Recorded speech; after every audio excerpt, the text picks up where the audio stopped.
안녕하십니까?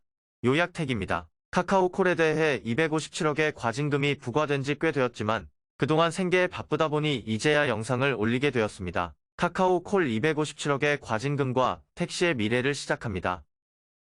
먼저 일러두기입니다. 요약택은 택시 조합 등에서 직책을 맡지 않은, 그리고 앞으로도 그러할 평범한 개인 택시 노동자입니다. 그러나 소통의 관점에서 다른 택시 노동자들과 택시에 대해 생각하는 시간을 갖고 공유하고자 이 영상을 제작하게 되었습니다. 이 영상이 객관적 사실이나 시청자의 의견과 다르더라도 널리 양해하여 주시기 바랍니다. 카카오는 택시 시장에서 90% 이상을 점유하는 압도적인 1위 사업자입니다. 즉, 택시 분야를 싹쓸이하고 독점하는 사업자입니다. 카카오가 택시를 싹쓸이하는 사업자이므로 우티의 이용자는 카카오 이용자의 10분의 1도 안 됩니다. 2022년 2월 기준으로 카카오티블루는 전국 가맹택시 중 78%를 차지하여 거대 플랫폼임을 입증하고 있습니다. 2023년 2월 마카롱 택시가 영업을 중단하였으나 공정위 보도자료에 의하면 카카오티블루는 7개 가맹택시 브랜드 중 73.7%의 점유율을 차지하고 있습니다. 여성경제신문의 보도에 의하면 카카오티블루는 2019년에 비해 2021년에 약 40배가량 많아졌습니다.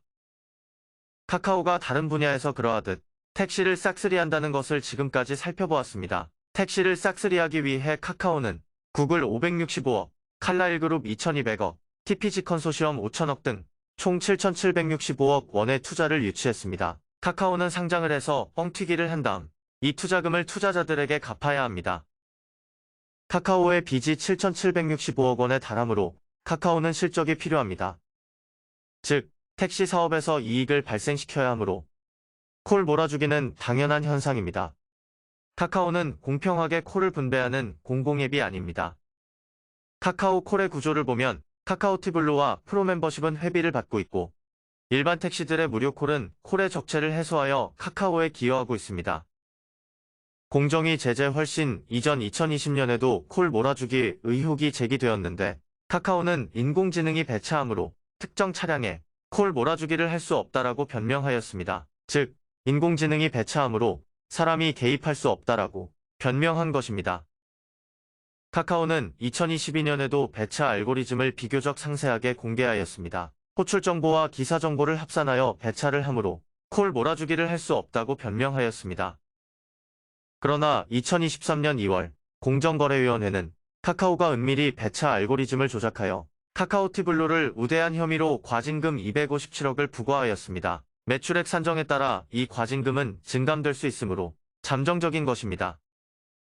공정위에 의하면 카카오의 콜 몰아주기 방법 첫 번째는 거리가 더 멀더라도 비가맹보다 가맹택시에게 우선 배차를 했다는 것입니다. 콜 몰아주기 두 번째 방법은 가맹택시는 강제 배차를 시켜 비가맹택시보다 수라규를 높이고 수라규에 따라 배차를 했다는 것입니다. 세 번째 방법은 1km 미만 단거리 배차에서는 가맹택시를 제외했다는 것입니다. 배차로직 담당 직원의 업무 톡을 보면 가맹택시에게 우선 배차를 한다는 것을 인정하고 있습니다. 인공지능을 조정하는 것을 조건문 입력 또는 옵션 설정 등이라고 하는데 인공지능은 사람이 만들었고 사람이 인위적으로 조정하는 것에 따라 결과가 달라집니다. 모빌리티 투명성위원회는 뭐하는 사람들일까요? 공정위의 제재가 잘못되었고 카카오는 고의적으로 알고리즘을 조작하지 않았다고 주장하고 있습니다. 항상 현장에 있지 않고 책상에 앉아있는 사람들이 문제입니다. 이 영상을 시청하시는 택시 노동자들은 어떻게 느끼십니까?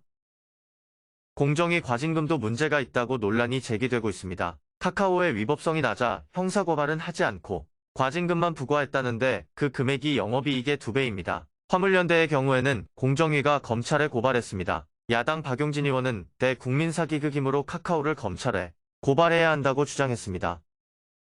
카카오는 택시의 호출 방식이 불공정 행위가 아니고 소비자를 우대한 것이라며 국내 최대, 최고 로펌인 김앤장과 행정소송을 준비하고 있습니다. 유전무죄 무전유죄이니 카카오가 승소할까요?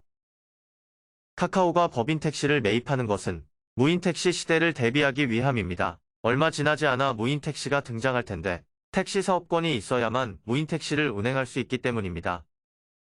국토교통부는 2025년까지 드론 택시를 운행하겠다는 계획을 추진하고 있습니다. 이제 얼마 지나지 않아 무인 택시, 드론 택시, 일반 택시들이 혼재하는 것을 목격할 수 있을 것입니다. 2018년부터 2021년까지 법인 택시 운전자는 약 3만 명이 감소하였습니다. 살인적인 노동을 하여 반차 약 400만 원, 1차 약 500만 원이 입금을 맞추더라도 최저임금에도 못 미치는 180만 원의 월급을 받게 되니 누가 택시를 운전하겠습니까? 그래서 법인 택시는 계속 도산하고 있습니다.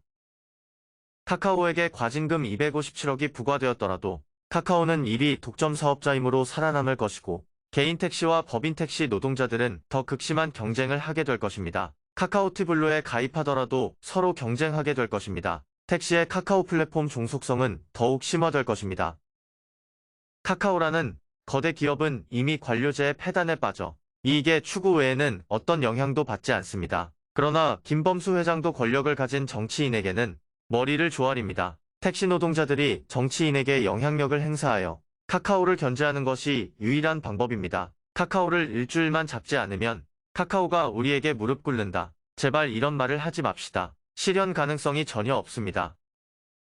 공정위가 카카오에 과징금을 부과했지만 카카오는 행정소송으로 대응할 것이고 플랫폼 1위 사업자를 계속 유지할 것입니다. 택시의 플랫폼 종속화는 더 심해지고 택시 노동과 경쟁도 더 심해질 것입니다. 거대 택시 플랫폼의 견제는 공권력을 가진 정치인만 가능합니다. 택시 노동자는 정치인에게 영향력을 행사해야 합니다. 감사합니다. 도움이 되셨다면 구독과 좋아요를 부탁드립니다.